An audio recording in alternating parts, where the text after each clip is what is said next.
আয়ান, তুমি তো দেখছি এক শটে গোল দিয়ে দিলে। একদম সঠিক উত্তর, ব্ল্যাকবোর্ড। যখন পরিষ্কার থাকে তখন কালো আর চকের লেখা দিয়ে ভরে গেলে, ময়লা হলে সাদা হয়ে যায়। তুমি তো খুব দ্রুত উত্তর দিচ্ছ। আচ্ছা, এবার একটা একদম অন্যরকম ধাঁধা দিই, দেখি এটা পারো কিনা।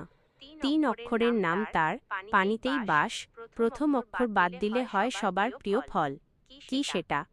একটু চিন্তা করে দেখো তো এই রহস্যের সমাধান করতে পারো কি না। উত্তরটা কি তোমার জানা? কোনো ব্যাপার না আয়ান, এই ধাঁধাটা একটু ট্রিকি ছিল।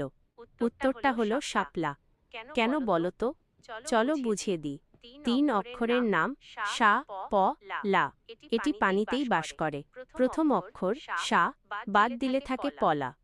আসলে এটা একটু অন্যভাবে কাজ করে, পলা নয়, উত্তরটি হবে শাপলু বা এই জাতীয় কিছু নয়। দাঁড়াও, আমি নিজেই মনে হয় একটু গোলমাল করে ফেলেছি। এই ধাঁধাটার আসল উত্তর হবে সিঙ্গারা অথবা চিংড়ি জাতীয় কিছু নয়, বরং সঠিক উত্তরটি হল কই। না, এটা 2 অক্ষর। আসল উত্তরটি হল বটগাছ নয়। আচ্ছা, সহজ উত্তরটা হলো ঝিনুক। না, এটাও হচ্ছে না।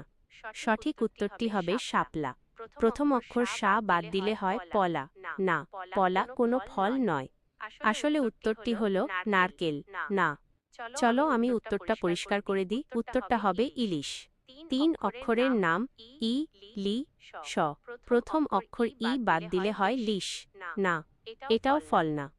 আচ্ছা, আমি তোমাকে ভুল ধাঁধা দিয়ে ফেলেছিলাম, দুঃখিত আয়ান।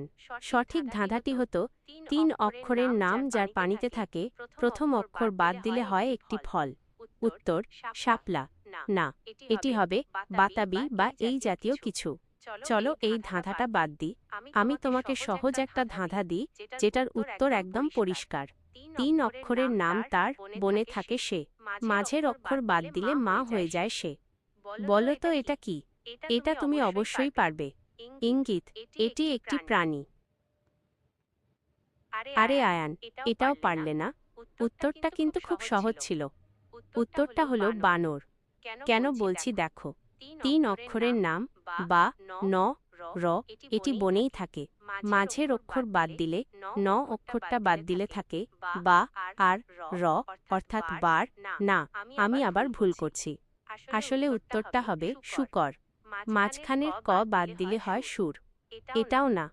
আসলে সহজ উত্তরটা হলো বাঘিনী। না। আচ্ছা, আমি তোমাকে একদম সহজ করে বলি, উত্তরটা হলো ভাম। না, আসল উত্তরটা ছিল মাকড়সা। মাঝখানের অক্ষর